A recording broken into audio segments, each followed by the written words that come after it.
Youth Congress നേതാവ് അബിൻ വർക്കിയും നമ്മോടൊപ്പം ചർച്ചയിൽ ചേരുകയാണ്. അബിൻ, കേൾക്കാമോ? അബിൻ, ഈ ഹേമ കമ്മിറ്റി റിപ്പോർട്ടിൽ പ്രതിപക്ഷം ശക്തമായ നിലപാടെടുക്കുന്നുണ്ട്. കമ്മിറ്റി റിപ്പോർട്ടിന്മേൽ സർക്കാർ എന്ത് നടപടിയാണ് എടുക്കുന്നത് എന്നുള്ളതാണ് പ്രധാനപ്പെട്ട ചോദ്യമായി വരുന്നത്. ആദ്യം ഇന്ന് ഉണ്ടായിരിക്കുന്ന ഹൈക്കോടതി ഉത്തരവിനോടുള്ള പ്രതികരണത്തിൽ നിന്ന് തുടങ്ങാമെന്ന് തോന്നുന്നു. അബിൻ, ഹൈക്കോടതി കേസ് എടുക്കണം എന്നാവശ്യപ്പെട്ടിരിക്കുകയാണ് സർക്കാരിനോട്. അത് തീർച്ചയായിട്ടും, അതായത് ബഹുമാനപ്പെട്ട കേരള ഹൈക്കോടതിയുടെ വിധി തീർത്തും സ്വാഗതപരമാണ്. ഇത് തുടക്കം മുതലേ ഞങ്ങൾ പ്രതിപക്ഷവും യൂത്ത് കോൺഗ്രസും ഒക്കെ പറയുന്ന കാര്യം ഇത് തന്നെയാണ്. ഇതിൽ കേസെടുക്കുന്നതിന് സർക്കാരിന് യാതൊരു രീതിയിലുള്ള റെസ്ട്രിക്ഷൻസും ഇല്ല എന്നുള്ളത് വളരെ വ്യക്തമാണ്. കാരണം കോഗ്നിസിബിൾ ആയിട്ടുള്ള ഒരു ഒഫൻസ് നടന്നു എന്നുള്ള വിവരം കിട്ടിയാൽ ഉടൻ തന്നെ ആരാണെങ്കിലും അത് അറിയിച്ച് കേസിലേക്കുള്ള നടപടികളിലേക്ക് പോകാം. പിന്നെ ജസ്റ്റിസ് ഹേമ കമ്മിറ്റിയുടെ റിപ്പോർട്ടിൽ സീക്രസി നിലനിർത്തണം എന്ന് പറയുന്നത് ഇരകളുടെ സീക്രസി നിലനിർത്തണം എന്നുള്ളതാണ്. അത് സുപ്രീം കോടതിയുടെ ഡയറക്ഷൻസ് അടക്കമുണ്ട് ആ കാര്യങ്ങളിൽ. അത് നമ്മൾ പൂർണ്ണമായും നിയമപരമായി അത് അങ്ങനെയേ ചെയ്യാൻ സാധിക്കുകയുള്ളൂ എന്ന് കരുതി ഒരു ക്രൈം കമ്മിറ്റ് ചെയ്തിട്ടുണ്ടെങ്കിൽ ആ ക്രൈമിനെതിരെ ക്രിമിനൽ ഒഫൻസ് എടുത്ത് കേസ് എടുക്കരുത് എന്ന് ഏത് സുപ്രീം കോടതി ഡയറക്ഷനിലാണ് ഉള്ളത് എന്ന് ഞങ്ങൾക്കാർക്കും മനസ്സിലാകുന്നില്ല. ശ്രീ AK ബാലനും അതുപോലെ തന്നെ സർക്കാരും ഒക്കെ പറഞ്ഞത് അതുകൊണ്ട് തന്നെ പച്ചക്കള്ളമാണ്.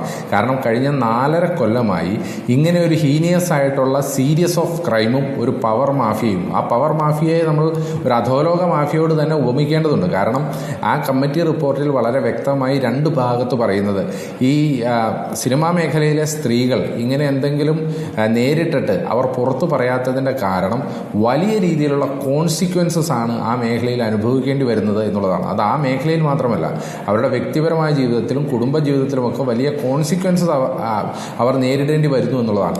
ഈ കോൺസിക്വൻസസിൻ്റെ കഥ കേട്ടപ്പോൾ ജസ്റ്റിസ് ഹേമയ്ക്ക് പോലും തോന്നി ഇവരത് ചെയ്യാത്തതാണ് നല്ലത് എന്ന് തോന്നി എന്നുണ്ടെങ്കിൽ, ഒരു റിട്ടയർഡ് ഹൈക്കോടതി ജഡ്ജിന് അങ്ങനെ തോന്നി എന്നുണ്ടെങ്കിൽ അപ്പോൾ എത്രമാത്രം വലിയ രീതിയിലുള്ള ഒരു കരാള ഹസ്തങ്ങളാണ് മലയാള സിനിമയെ പിടിച്ചടക്കിയിരിക്കുന്നത്. ഈ റിപ്പോർട്ടാണ് കഴിഞ്ഞ 4.5 കൊല്ലമായിട്ട് കോൾഡ് സ്റ്റോറേജിൽ വെച്ച് ആർക്കും കൊടുക്കാതെ ഒരു നടപടിയെടുക്കാതെ സർക്കാർ എടുത്തു വെച്ചിരുന്നത് എന്നുള്ളതാണ് ഇതിലെ ഏറ്റവും സുപ്രധാനമായ വിഷയം. ഇപ്പോൾ സർക്കാർ, ബഹുമാനപ്പെട്ട മുഖ്യമന്ത്രി പറയുന്നത് പച്ചക്കള്ളമായിരുന്നെന്ന് ഇന്ന് ബഹുമാനപ്പെട്ട ധനകാര്യമന്ത്രി ഡൽഹിയിൽ പറഞ്ഞില്ലേ. അദ്ദേഹം എന്താ പറഞ്ഞത്? സ്വമേധയാ കേസെടുക്കാനുള്ള എല്ലാ പ്രൊവിഷൻസും ഈ കമ്മിറ്റി റിപ്പോർട്ടുമായി ബന്ധപ്പെട്ടുണ്ട് എന്നാണ് ബഹുമാനപ്പെട്ട ധനകാര്യമന്ത്രി പറഞ്ഞത്. അതായത് ഈ മന്ത്രിസഭയിൽ തന്നെ വളരെ വ്യക്തമായിട്ടറിയാം ഇതിൽ നടപടി എടുക്കാമായിരുന്നു, ആ നടപടി എടുത്തില്ല എന്നുള്ളത് സർക്കാരിൻ്റെ ഭാഗത്തെ ഗുരുതരമായ വീഴ്ചയാണ്. അതുകൊണ്ടാണ് ബഹുമാനപ്പെട്ട ഹൈക്കോടതി ഇന്ന് വളരെ കൃത്യമായി അത് പറഞ്ഞിരിക്കുന്നത്. രണ്ടാമത്തെ കാര്യം, ഇതിനകത്ത് ഉൾപ്പെട്ടിട്ടുള്ള ആളുകൾ ആരായാലും പുറത്തു വരണം എന്നുള്ളതാണ് ഞങ്ങളുടെ നിലപാട്. ആ ആളുകൾ ഇനി എത്ര ഉന്നതരായിക്കൊള്ളട്ടെ, പവർ മാഫിയ എന്ന് പറയുമ്പോൾ 15 പേരുടെ പവർ ഗ്രൂപ്പ് എന്നാണ് ഇതിനകത്ത് വിശേഷിപ്പിച്ചിരിക്കുന്നത്. ആ പവർ മാഫിയയെക്കുറിച്ച് പറയുമ്പോൾ വളരെ കൃത്യമായി ഹേമ കമ്മിറ്റി റിപ്പോർട്ടിൽ വ്യക്തിപരമായി പ്രതിപാദിക്കുന്ന ഒരു വ്യക്തിയേ ഉള്ളൂ. ആ പവർ മാഫിയയിൽ അംഗമാണോ എന്ന് സംശയിക്കപ്പെടുന്ന വ്യക്തി ഈ മന്ത്രിസഭയിലെ മന്ത്രി KB ഗണേഷ് കുമാർ തന്നെയാണ്. ആ KB ഗണേഷ് കുമാറിനോട് അല്ലെങ്കിൽ അദ്ദേഹത്തിനെതിരെ ഒരു അന്വേഷണം പോലും നടത്താൻ ഈ സർക്കാരിന് സാധിക്കുന്നില്ല. അതുമാത്രമല്ല, ഈ റിപ്പോർട്ട് 2020 മുതൽ കയ്യിലിരിക്കുകയാണല്ലോ. ഈ റിപ്പോർട്ടിൽ ഇദ്ദേഹത്തിനെതിരെ പേരുണ്ട് എന്നറിഞ്ഞിട്ടും ഇദ്ദേഹത്തെ മന്ത്രിയാക്കിയ ഈ മുഖ്യമന്ത്രിയുടെ അദ്ദേഹത്തിന്റെ സ്ത്രീ സുരക്ഷയോടുള്ള സമീപനം എന്താണ് എന്ന് പ്രതിപക്ഷം റിപ്പോർട്ട് സർക്കാർ വായിച്ചിട്ടില്ല എന്നല്ലേ മന്ത്രിമാരുടെ പ്രതികരണത്തിൽ നിന്ന് മനസ്സിലായത്?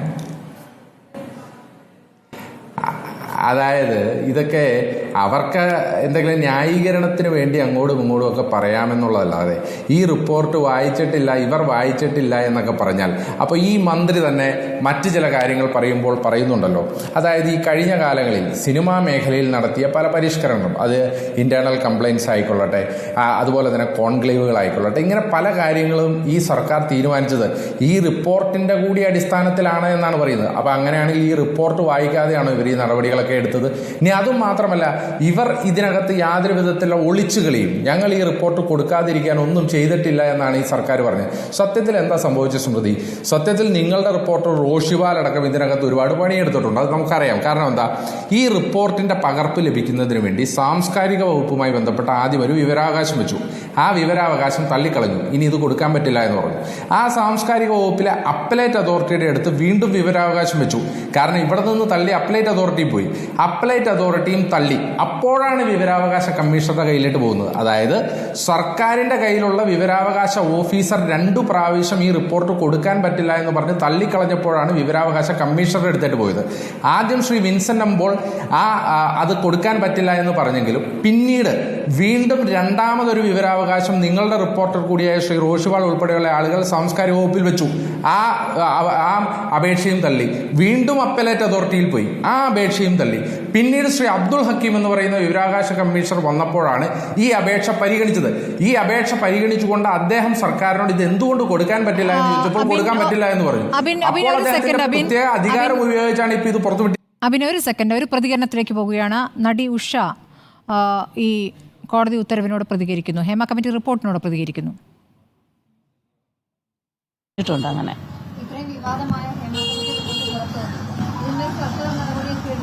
സർക്കാരിനോട് ഞാൻ അല്ല, സാധാരണഗതിയിൽ ഇത് കുറച്ച് 2-3 ദിവസം കഴിയുമ്പോൾ അങ്ങ് മുങ്ങിപ്പോവുകയാണ് പതിവ്. ഞാൻ റിക്വസ്റ്റ് ചെയ്യുകയാണ്, നിങ്ങൾ ദയവായിട്ട് ഇതിനകത്ത് നിയമത്തിന്റെ മുന്നിൽ ഇവരെ കൊണ്ടുവന്ന് അവർക്ക് അതൊരു മാതൃകയായിരിക്കണം. ഇനിയുള്ള തലമുറയെങ്കിലും നല്ല രീതിയിൽ ഇതൊരു തൊഴിലിടമല്ലേ, നമുക്ക് സുരക്ഷ വേണം, തൊഴിലിടം വേണം. നമുക്ക് വേറെ വരുമാന മാർഗങ്ങളില്ലാത്ത ഇതുകൊണ്ട് മാത്രം ജീവിക്കുന്ന ആൾക്കാരുണ്ട്, അല്ല ഇത് ഒരു പാഷനായിട്ട് എടുക്കുന്നവരൊക്കെ ഉണ്ട്. അവർക്ക് അവിടെ സുരക്ഷമായിട്ട് ജോലി ചെയ്യാനുള്ള ഒരു സംവിധാനം സർക്കാർ ദയവായി ചെയ്യണം. ഇവരെ വെറുതെ വിടരുത് എന്നുള്ളത് തന്നെയാണ് എൻ്റെ അഭിപ്രായം. അവരെ ഒന്ന് കിട്ടുമോ നോക്കോ.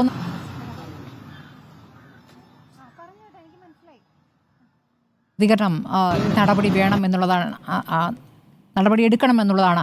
അബിൻ കേട്ടല്ലോ, ഇപ്പോൾ ഒരു മുൻകാല നടി തന്നെ പറയുന്നു ഹേമ കമ്മിറ്റി റിപ്പോർട്ടിന്മേൽ നടപടിയെടുക്കണം, ഇനിയുള്ള തലമുറയെങ്കിലും നന്നായി ജീവിക്കുന്ന സാഹചര്യം, നന്നായി ഇവിടെ ജോലിയെടുക്കാൻ പറ്റുന്ന ഒരു സാഹചര്യം സൃഷ്ടിക്കപ്പെടണമെന്ന്. അല്ല, തീർച്ചയായിട്ടും ഞാൻ പറഞ്ഞത് അത് തന്നെയാണ്. ഈ ഹേമ കമ്മിറ്റി റിപ്പോർട്ട് പുറത്തുവിടുന്നതിൽ സർക്കാരിന് അലംഭാവം ഉണ്ടായിട്ടില്ല എന്ന് സർക്കാർ പറഞ്ഞത് പച്ചക്കള്ളമാണ് എന്നുള്ളതാണ് ഞാൻ ആദ്യം പറഞ്ഞു വെച്ചത്. വിവരാവകാശ കമ്മീഷണറുടെ അടുക്കലേക്ക് പോകുന്നതിന് മുമ്പ് 4 അപേക്ഷകൾ സർക്കാരുമായി ബന്ധപ്പെട്ട് വെച്ചത് തള്ളിക്കളഞ്ഞതിന് ശേഷമാണ് വിവരാവകാശ കമ്മീഷണർ എടുത്തിട്ട് ആ അപേക്ഷ പോയത്. അപ്പോൾ അതിൽ നിന്ന് വളരെ വ്യക്തമാണ് സർക്കാർ ഇത് വായിച്ചിട്ടുണ്ട്, സർക്കാർ ഇത് വിടാൻ ഉദ്ദേശിച്ചിരുന്നില്ല എന്നുള്ളത് വളരെ വ്യക്തമാണ്.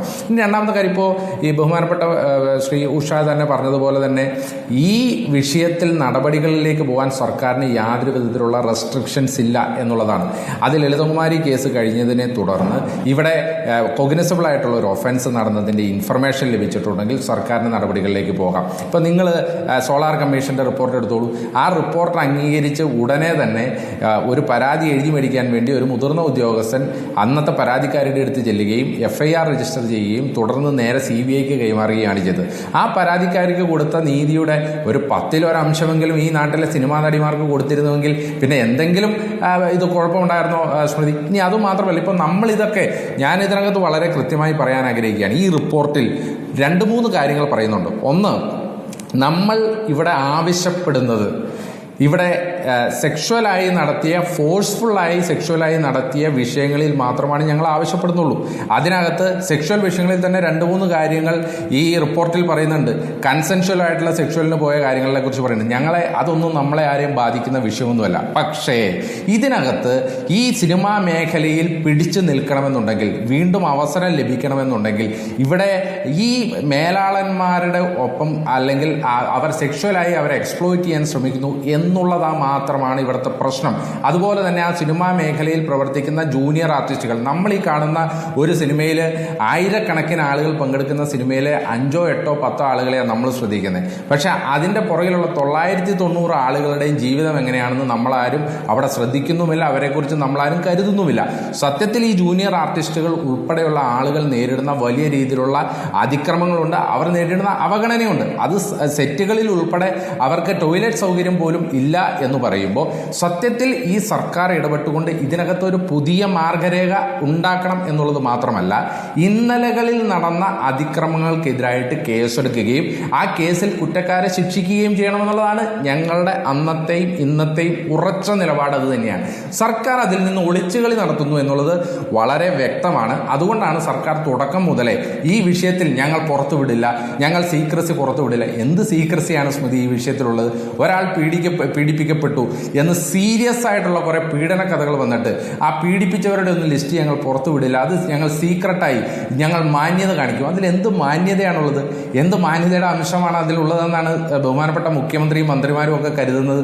അതുകൊണ്ട് ഇതിൽ മാന്യത എന്ന് പറഞ്ഞു കഴിഞ്ഞാൽ ഈ പീഡിപ്പിക്കപ്പെട്ട വനിതകൾക്ക് അല്ലെങ്കിൽ ആ ഇരകൾക്ക് അവർക്ക് നീതി ലഭിക്കണം എന്നുണ്ടെങ്കിൽ പീഡിപ്പിച്ച ആളുകളുടെ ലിസ്റ്റ് മാത്രമല്ല അവർക്കെതിരെ കേസുകൾ എടുത്ത് നിയമ നടപടികൾ കൈക്കൊള്ളണമെന്നുള്ളതാണ് യൂത്ത് കോൺഗ്രസിന്റെ നിലപാട്, കോൺഗ്രസിന്റെ നിലപാട്. അത് തന്നെ ബഹുമാനപ്പെട്ട ഹൈക്കോടതി അതിനകത്തേട്ട് കേസ് ചാർജ് ചെയ്യുന്ന ഉൾപ്പെടെയുള്ള കാര്യങ്ങളിലേക്ക് പോകുന്നു എന്നറിഞ്ഞതിൽ ഞങ്ങൾക്ക് സന്തോഷമുണ്ട്. ഞങ്ങൾ അതിനെ ആ വിധിയെ സ്വാഗതം ചെയ്യുകയാണ്. നിങ്ങളിപ്പോൾ ഈ കോൺക്ലേവ് നടത്താൻ അനുവദിക്കുകയില്ല എന്നാണെന്ന് പ്രതിപക്ഷ നേതാവ് പറഞ്ഞത്. പക്ഷേ ആ കോൺക്ലേവിൻ്റെ ഏത് രൂപത്തിലാണ് കോൺക്ലേവ് എന്നുള്ള കാര്യത്തിൽ സർക്കാർ പറഞ്ഞതിനകത്തും അവ്യക്തതയുണ്ട്. ക്ഷണിക്കപ്പെട്ടവർക്കും അല്ലെങ്കിൽ WCCA പോലുള്ള സംഘടനകൾക്കും അതിൽ അവ്യക്തതയുണ്ട്. അപ്പോൾ എന്താണ് അതിൻ്റെ രൂപം എന്നറിഞ്ഞ ശേഷമല്ലേ അതിനെ എതിർക്കുന്നത് നല്ലത്? അതായത് ഇപ്പോൾ സ്മൃതി, നാളെ കേരളത്തിലെ ഈ ആക്രമണങ്ങളിൽ നിന്നൊക്കെ മോചിതരാകാൻ വേണ്ടി നമുക്കൊരു വലിയ സമാധാനത്തിനുള്ള ഒരു കോൺക്ലേവ് നടത്തുകയാണെന്ന് വയ്ക്കുക. ആ സമാധാന കോൺക്ലേവിലായിട്ട് ഈ നാട്ടിലെ സെൻട്രൽ ജയിലിൽ കിടക്കുന്ന കുറച്ച് കൊലപാതകികളെയും അതുപോലെ പിടിച്ചുപറിക്കാരെയും ബലാത്സംഗക്കാരെയും ഒക്കെ വിളിച്ചിരുത്തിക്കൊണ്ട് ഇവരൊക്കെ ബലാത്സംഗം ചെയ്ത സ്ത്രീകളെയും വിളിച്ചിരുത്തി നമുക്കൊരു സമാധാനത്തിലുള്ള കോൺക്ലേവ് നടത്താമെന്ന് പറഞ്ഞാൽ ആ കോൺക്ലേവ് എത്രമാത്രം ബാലിശമായിരിക്കുമെന്നുള്ളത് കേൾക്കുന്ന എല്ലാവർക്കും അറിയാം. അതുതന്നെയാണ് ഇവിടുത്തെ വിഷയവും. ഇതിനകത്ത് നിരവധി സ്ത്രീകൾ, ഈ സിനിമാ മേഖലയുമായി നിൽക്കുന്നവർ പരാതി പറഞ്ഞിരിക്കുകയാണ്. അവരാർക്കെതിരെ പരാതി പറഞ്ഞിരിക്കുന്നത്? ഇവർ ആരെയാണോ കോൺക്ലേവിന് വിളിക്കാൻ ഉദ്ദേശിക്കുന്നത് അവർക്കെതിരെ പരാതി പറഞ്ഞിരിക്കുകയാണ്.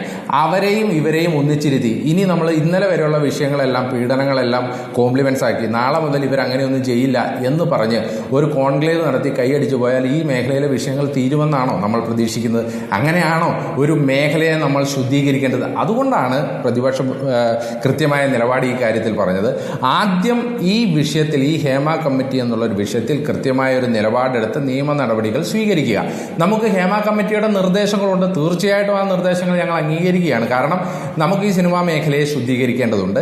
ആ ശുദ്ധീകരണത്തിലേക്ക് പോകണമെന്നുണ്ടെങ്കിൽ ആദ്യം അതിനകത്ത് നടക്കുന്ന ഒരു വലിയ മാഫിയയുടെ ഇടപെടലുണ്ട്. ആ മാഫിയയുടെ ഇടപെടൽ നിയന്ത്രിക്കേണ്ടത് കോൺക്ലേവ് നടത്തി ചർച്ച നടത്തിയല്ല, പകരം നിയമ നടപടികളിലൂടെ തന്നെയാണ് ആ മാഫിയയുടെ ഇടപെടലുകൾ നമ്മൾ നിയന്ത്രിക്കേണ്ടത്. അപ്പോൾ ആദ്യം നിയമ നടപടികൾ സ്വീകരിക്കുക. അതിനുശേഷം നമുക്ക് രണ്ടാമത്തെ ഘട്ടത്തിൽ കോൺക്ലേവ് നടത്തി ഇത് ശുദ്ധീകരിക്കുന്നതിന് ആവശ്യമായിട്ടുള്ള വിഷയങ്ങളിൽ ചർച്ചകൾ നടത്താം. അതിനകത്ത് എന്തെങ്കിലും ലെജിസ്ലേറ്റീവ് റിഫോർമേഷനുകൾ നടത്തേണ്ടതുണ്ടെങ്കിൽ, നിയമസഭയിൽ നിയമം പാസ്സാക്കണമെന്നുണ്ടെങ്കിൽ അതിനും പ്രതിപക്ഷം തയ്യാറാണ്. ആ കാര്യത്തിലൊന്നും ഞങ്ങൾക്കൊരു തർക്കമില്ല. പക്ഷേ അതിനൊക്കെ മുമ്പ് ഈ വേട്ടക്കാരെയും ഇരകളെയും ഒന്നിച്ചെല്ലാം ഇരുത്തി കോംപ്ലിമെന്റ്സ് ആക്കാനുള്ള ചർച്ച നടത്താൻ അതിന് സർക്കാരിന് ഇവിടെ ആരും ചുമതലപ്പെടുത്തിയിട്ടില്ല. സർക്കാർ അതിനുള്ള ഒരു പാഴ്വേലയാണ് എടുക്കുന്നത് എന്നുള്ളതാണ് പ്രതിപക്ഷത്തിന്റെ നിലപാട്. ഇക്കാര്യത്തിൽ ഈ ഹേമ കമ്മിറ്റി തുടർച്ചയായി ആവശ്യപ്പെട്ടതിൻ്റെ അടിസ്ഥാനത്തിലാണ് ഈ റിപ്പോർട്ട് പുറത്തുവിടാതിരുന്നതെന്നാണ് സർക്കാർ ശക്തമായി വാദിച്ചിരുന്നത്. പക്ഷേ ഹേമ കമ്മിറ്റി പിന്നീട് അയച്ച കത്തിൻ്റെ പകർപ്പൊക്കെ പുറത്തിറക്കിക്കൊണ്ട് നേരത്തെ പ്രതിപക്ഷ നേതാവ് വാർത്താ സമ്മേളനം നടത്തുകയും ചെയ്തല്ലോ. ഈ ഘട്ടത്തിൽ ഹേമ കമ്മിറ്റി പരസ്യമായ ഒരു പ്രതികരണത്തിലേക്ക് വരേണ്ടതുണ്ട് എന്ന് കരുതുന്നുണ്ടോ കോൺഗ്രസ്? അല്ല, തീർച്ചയായിട്ടും അങ്ങനെയല്ല. ഹേമ കമ്മിറ്റിക്ക് അങ്ങനെ ഒരു പരസ്യ പ്രതികരണത്തിൽ വരേണ്ടതിനപ്പുറം അവരെ ഒരു കാര്യത്തിന് നിയോഗിച്ചു, അവർ അതിൻ്റെ റിപ്പോർട്ട് കൊടുത്തു എന്നുള്ളതാണ്. ഇപ്പോൾ സർക്കാർ ആദ്യം മുതലേ പറയുന്നത് ഈ റിപ്പോർട്ട് പുറത്തു വിട്ടാൽ അത് വലിയ രീതിയിലുള്ള കോൺസിക്വൻസസ് ഉണ്ടാക്കും. അതുമാത്രമല്ല, ഈ റിപ്പോർട്ട് പുറത്തു വിടരുത് എന്ന് ജസ്റ്റിസ് ഹേമ തന്നെ ആവശ്യപ്പെട്ടിരിക്കുകയാണെന്നാണ് പറഞ്ഞത്. അവരെന്താണ് യഥാർത്ഥത്തിൽ ആവശ്യപ്പെട്ടത്? ഏതൊരു സെക്ഷൽ ക്രൈം നടന്നിട്ടുണ്ടെങ്കിലും ഇരയുടെ പേര് വെളിപ്പെടുത്താതെ അവരുടെ ഐഡന്റിറ്റി റിവീൽ ചെയ്യരുത് എന്നുള്ളത് ബഹുമാനപ്പെട്ട സുപ്രീം കോടതിയുടെ ഡയറക്ഷനാണ്. ആ സുപ്രീം കോടതിയുടെ ഡയറക്ഷൻ പ്രകാരം ഏതൊരു സെക്ഷൽ ക്രൈമിലും ഒരു കാരണവശാലും ഇരയുടെ പേര് വെളിപ്പെടുത്തുകയില്ല.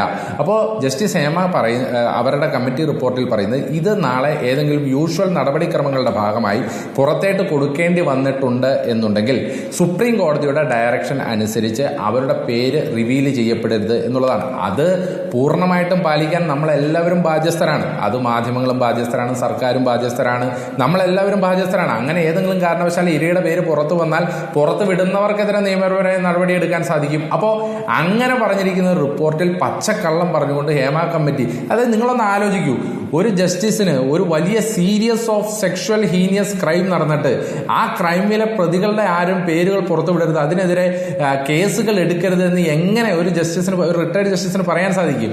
എങ്ങനെ ഒരു ആഭ്യന്തര വകുപ്പ് മന്ത്രിക്ക് പറയാൻ സാധിക്കും? എങ്ങനെ ഇത് കേൾക്കുന്ന ഒരാൾക്ക് ഇതൊക്കെ ഗ്രഹിക്കാൻ സാധിക്കും? ഇതൊക്കെ പറയാൻ സാധിക്കുന്നു എന്നുള്ളതാണ് കേരളത്തിലെ സർക്കാരിന്റെ ഏറ്റവും വലിയ ഇളിഭ്യത എന്ന് പറയുന്നത്. കാരണം ഇത്രയും നാണം കെട്ട ഒരു സർക്കാർ, ഇത്രയും സീരിയസ് ആയ ക്രൈം, ഒരു ഹീനിയസ് ആയി സീരിയസ് ആയ ഒരു ക്രൈം നടന്നിട്ട് ഒന്നും രണ്ടും അല്ല, അതും തെളിവുകളുടെ അടിസ്ഥാനത്തിൽ വാട്സപ്പ് മെസ്സേജുകൾ, വീഡിയോ ക്ലിപ്പുകൾ, വോയിസ് ക്ലിപ്പുകൾ, ഇങ്ങനെയെല്ലാം തെളിവുകൾ ഇവർക്ക് നൽകിയിട്ട് അതിന്റെ പേരിൽ ഒരു രജിസ്റ്റർ ചെയ്ത് കേസെടുക്കാൻ സാധിക്കുന്നില്ല, ഇല്ലെങ്കിൽ അതിനകത്തൊരു അന്വേഷണം നടത്താൻ പോലും ഇതേവരെ സാധിച്ചിട്ടില്ല എന്നുള്ള പിന്നെ എന്താണ് ന്യായീകരണമുള്ളത്? ഇന്ന് ശ്രീ A.K. ബാലൻ പറഞ്ഞത് ഞങ്ങൾക്ക് കേസെടുക്കുന്നതിന് പരിമിതിയുണ്ട്, പക്ഷെ ഞങ്ങൾക്ക് അന്വേഷണം നടത്തിയിട്ടേ കേസെടുക്കാൻ പറ്റുള്ളൂ. കഴിഞ്ഞ 4.5 കൊല്ലമായിട്ട് ഇവരെന്തെടുക്കുകയായിരുന്നു? ഇനി ശരിക്ക് ഈ ശ്രീ A.K. ബാലന്റെ നിരർത്ഥകമായ വാദഗതികൾ വാദത്തിന് വേണ്ടി അംഗീകരിച്ചാൽ തന്നെ 4.5 കൊല്ലമായിട്ട് ആ അന്വേഷണം എവിടെ എത്തി? അങ്ങനെയാണെങ്കിൽ ഈ 4.5 കൊല്ലമായി ഈ നടന്ന സംഭവങ്ങളെ പറ്റി ഒരു അന്വേഷണം നടത്തി, എന്നാൽ അതിനകത്ത് ഒരു കുറ്റക്കാരെ നടപടിയെടുക്കാന്നുള്ള ഒരു സാമാന്യ മര്യാദ ഈ സർക്കാരിന്റെ ഭാഗത്തുനിന്ന് ഉണ്ടാകണ്ടായിരുന്നു. അതുപോലും ഉണ്ടായിട്ടില്ല എന്ന് പറയുമ്പോൾ സർക്കാർ വളരെ കൃത്യമായി ഇതിനകത്ത് ഒളിച്ചുകളിയല്ല, ഇവരെ രക്ഷിക്കാനുള്ള ശ്രമമാണ് നടത്തുന്നത്. അബിൻ,